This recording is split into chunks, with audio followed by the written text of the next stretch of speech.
जय हिंद छात्रों, क्या हाल है बेटा। आज हम पढ़ने वाले हैं जो आपका 10th क्लास का मैथ है, उसमें जो चैप्टर 8 है ना, उसमें एक्सरसाइज 8.1 का ये क्वेश्चन नंबर 6 है बेटा। ये मोस्ट इंपोर्टेंट है, ठीक है।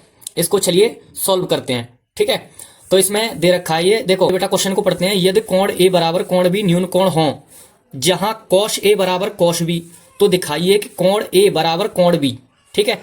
तो यहां सबसे पहले लिख लेते हैं बेटा हल, और हमने हल लिख लिया है। और जो जो दे रखा है ना, सबसे पहले उसे लिख लेंगे, ठीक है। तो यहां लिख लेंगे हम दिया है, ठीक है। जो जो दे रखा है उसे हम लिख लेंगे। क्या दे रखा है बेटा, यहां दे रखा है कोण ए और कोण बी न्यून कोण है, ठीक है। तो लिख लो, यहां पे क्या लिखेंगे, यहां लिख लो कोण ए, यहां लिख लो बेटा कोण ए और कोण बी न्यून कोण है। न्यून कोण जानते हो बेटा क्या होते हैं? न्यून कोण होते हैं जब हमारे कोण, पता है, 90 अंश से जो कम होते हैं वो न्यून कोण होते हैं, यानी 90 से कम वाले, ठीक है।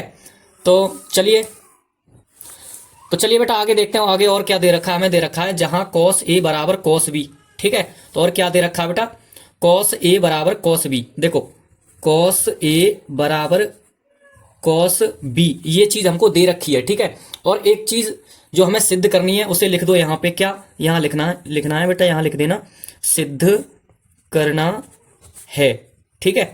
क्या सिद्ध करना है, जो सिद्ध करना है वो लिख दो। सिद्ध करना है बेटा कोण ए बराबर कोण बी, ठीक है।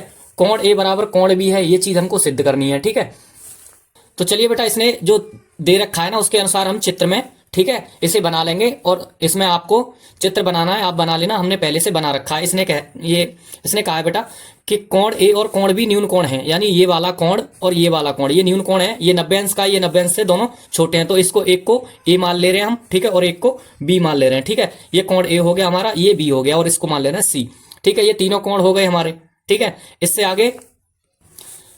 आगे बेटा जो दे रखा है हम उसी से करेंगे। क्या दे रखा है, देखो हमको दे रखा था कॉस ए बराबर कॉस बी, तो यहाँ पे जो दे रखा था हमने यहाँ पे लिख लिया है, ठीक है। तो यहाँ इसी से करेंगे। देखो कॉस ए बराबर कॉस बी, ठीक है। कॉस ए और कॉस बी दे रखा है इसने, ठीक है। तो देखो आपको ना इसे बेटा उससे करना है, लाल बट्टे कक्का से, ठीक है। याद है ना, कॉस ए का मान लगाओ। कॉस ए का क्या होता था बेटा, कॉस ए का होता था यहाँ पे बेटा आधार बट्टे कर्ण। तो आधार ये है, तो कॉस ए की बात चल रही है यहाँ पे, इस बात का ध्यान रखना। यहाँ पे ना कॉस ए की बात चल रही है, तो थीटा कोण कहाँ बनेगा, इस पे बनेगा, ठीक है। तो जहां पे थीटा कोण बनता है उसके सामने वाली भुजा क्या होती है, ये लंब हो गई, ठीक है। तो क्या हो गई, ये लंब, और ये क्या हो गया, ये आधार हो गया, ठीक है। ये आधार हो गया हमारा, ठीक है। तो हमें कॉस ए का फॉर्मूला क्या था हमारे पास बेटा, कॉस ए का फॉर्मूला था हमारे पास आधार बट्टे कर्ण, ठीक है। तो यहां लिख लो आधार बट्टे कर्ण, ठीक है। यहां कॉस बी का भी लिख लो, ठीक है। यही होता था क्या, आधार बट्टे कर्ण, आधार बट्टे कर्ण, ठीक है। तो देखो बेटा, अगर cos a का मान पूछ रहा है तो एंगल a पे बनेगा, जहां सामने वाली भुजा क्या होती है, लंब होती है। तो आधार ये हो गया अपना, ठीक है। ये लंब हो गया, ये आधार हो गया। आधार कितना, AC लिख दो यहाँ पे, AC बट्टे कर्ण क्या होगा, कर्ण बेटा AB होगा, ठीक है। तो यहाँ लिख दो AB बराबर।